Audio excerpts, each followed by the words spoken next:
So this is kind of an amazing story, and you probably might have already heard it, but Vladimir Putin had once stolen a Super Bowl ring from the Patriots. This is fascinating.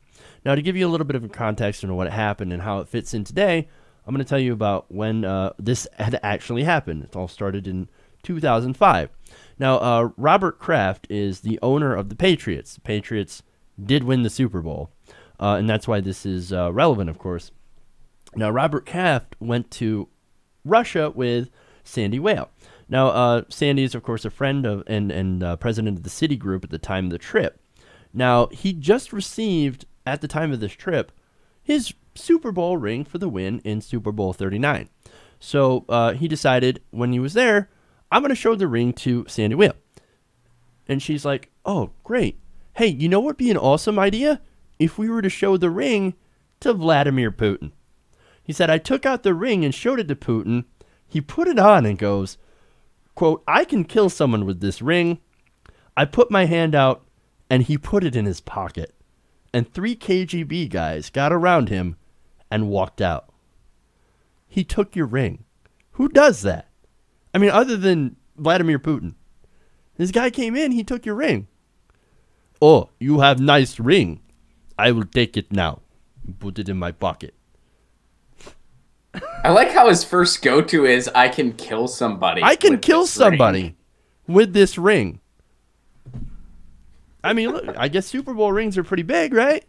They're big, yeah. They're big. And he's just like, ooh, I will take that. This could be a weapon. I love it. It's such a bizarre. Like, not like, oh, this is the result of an athletic prowess that is quite revered in the United States, what an honor or whatever. Like, this could, if I hit someone in the Adam's apple with this, they might die. Yeah. Cool. I will now take it. I have your ring. Sicko. I has it. I jump in. Okay, so that's kill somebody with this ring.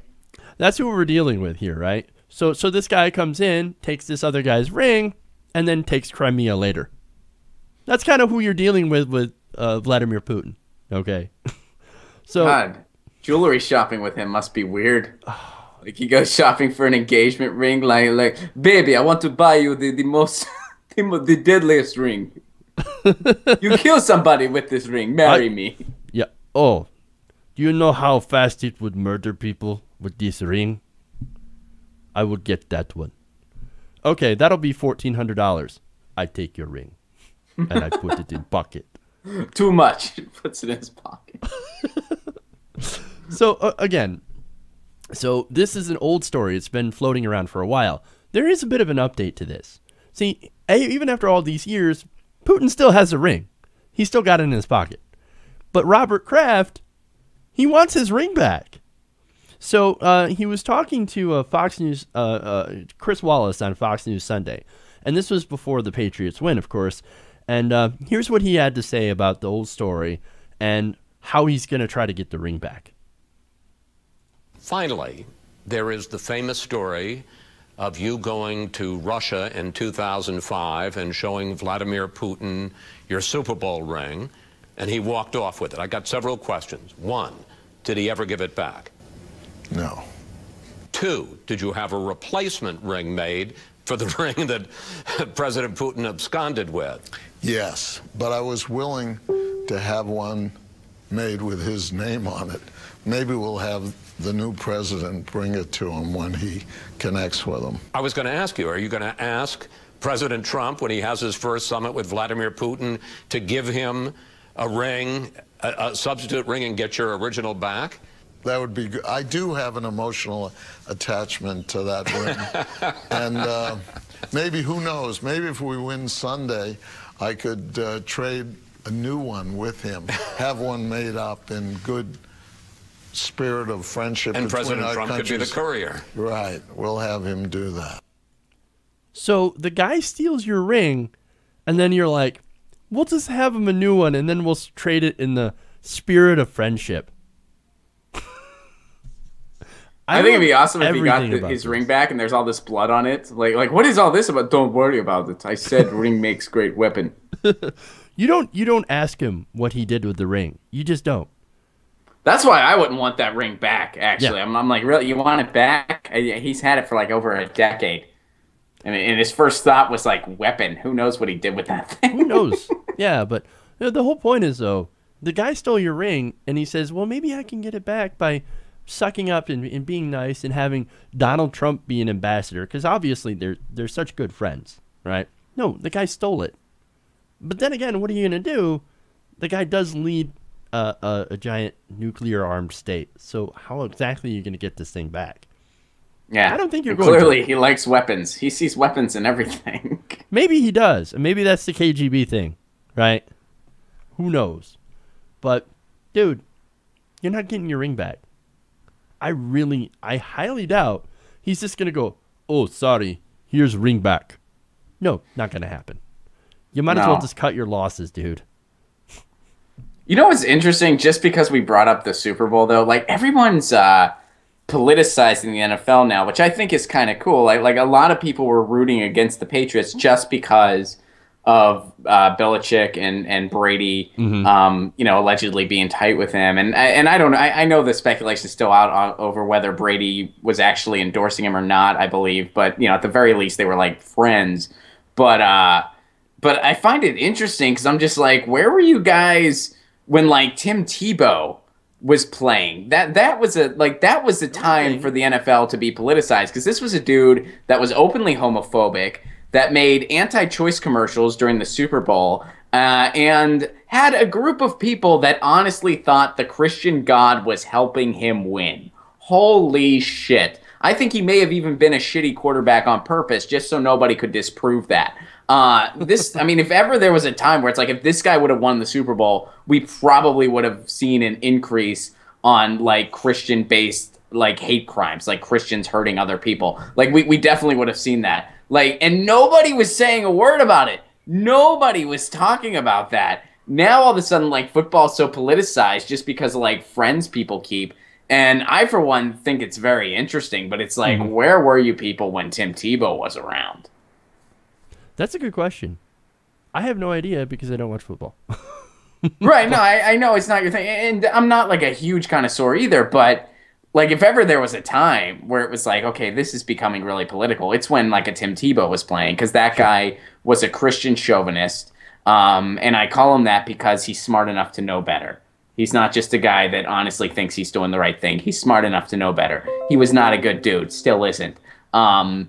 And nobody was talking about that. No one was saying like this rhetoric is dangerous. Like people think like a Christian God is helping him win. If this guy ever gets some kind of Super Bowl, you're going to see. I fully believe you would have seen more people hurting Muslims. You would have seen more people hurting Jewish people, and it would have been Christian terrorism to some degree. But and I don't know if that's... Nobody was talking about it.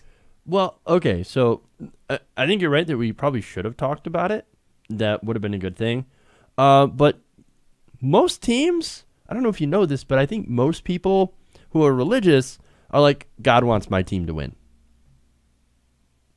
Yeah, but dude, like there were people, and again, it's a small percent. I'm not saying there would have been like chaos in the streets or anything like that. I'm just saying like this dude, like there was groups of people that honestly thought, and there were groups of people that became a fan of his and whatever team he was on because they honestly thought a God was helping him win. That's dangerous. There's cyclical effects of that type of extremism. And I'm not saying it would have been some wide altering thing, but I'm saying it was real, and you definitely would have seen something very negative where people would have gotten hurt. I do firmly believe that would have been the case, and nobody was even mentioning it. Well, I mean, again, I agree with mentioning it, but I don't know. I don't know if I see your worst case scenario, possibly mentally deranged people, that happens. But I'm not necessarily sold quite on that over Tim Tebow. You know what I mean? I don't know, think man. hurt people here's the thing. He knows better, too. The guy's not dumb. If he was dumb, I wouldn't be saying any of this. He's not dumb. You don't play quarterback at one of the most demanding universities and finish with a 3.7 or whatever it is he had if you're not a bright guy. He's bright enough to know what he was doing. And instead of being like, you know what, my personal faith is my business, let's not kind of go crazy here. God is a loving God. He doesn't care who wins a sporting event. He embraced all that. And that was wrong on many levels, A. Shameless. And B. I think it was shameless. And, yeah. I mean, it's like pimping your religion for profit, essentially. I mean, that's my whole take of the whole Tim Tebow thing. Mm-hmm. Well, and he was using the platform, but taking it to the extreme. And, and even like just beyond like, blessing people, which I think is rude. But yeah, I mean, and again, I'm not saying like there would have been like, people would have been beaten up in the streets left and right. But I'm saying there would have, when you have those extremists behind you and you don't like do anything, if ever there was a time to politicize the NFL, like that was it. And nobody said a word. But now all of a sudden, like this Super Bowl was super political. Like even the commercials, even like again, people just rooting against the Patriots because of their relationship with Trump. And I'm not saying it was a bad thing. I found it fascinating, but because over in Europe, football is very political. Football is very, very political over in Europe. Like there's left-wing teams and right-wing teams, and I think that's kind of cool. But now, like we're starting to see that here, and I think it's kind of a result of the political awakening that's happening because of this administration, which is one of the silver linings we have. Yeah, you know what would have been a great time to politicize football? When we realized how many tax breaks we're giving to the NFL and how much they're screwing the home states that they're in. I mean, they're getting, they're getting free stadiums, taxpayer-funded stadiums.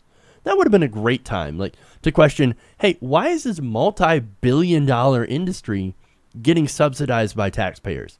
That would have been a great time. They were a nonprofit up until recently. And asked about that. Yeah. And yeah, I mean, that's why I was like, you know what, at this point, if we have 5 more Trump-esque administrations, people are eventually going to be like, Susan G. Komen, they're actually pretty shitty. They're actually not helping. They're parasites. We're not going to support this anymore. We're not going to do that. Like eventually, people are going to get there. Like first they're going to realize, hey, the NFL should have never been a nonprofit, and they're actually not really the most integrity-filled organization in the world. Then it's going to be like, and some of the organizations they support are really shitty too. And then eventually it's going to be like, all these players are millionaires. Maybe they don't need a free truck for winning the Super Bowl. Maybe they don't need that. Maybe they could donate that money or something like that to people in need. Maybe they can actually do something altruistic. Maybe this celebrity worship and advertising circle jerk isn't healthy. But, one step at a time. Hey everybody, thanks for watching this video. If you want to see more like this, please hit the subscribe button below. And if you want to support truly independent progressive media, please consider becoming a patron at patreon.com/TYTNation.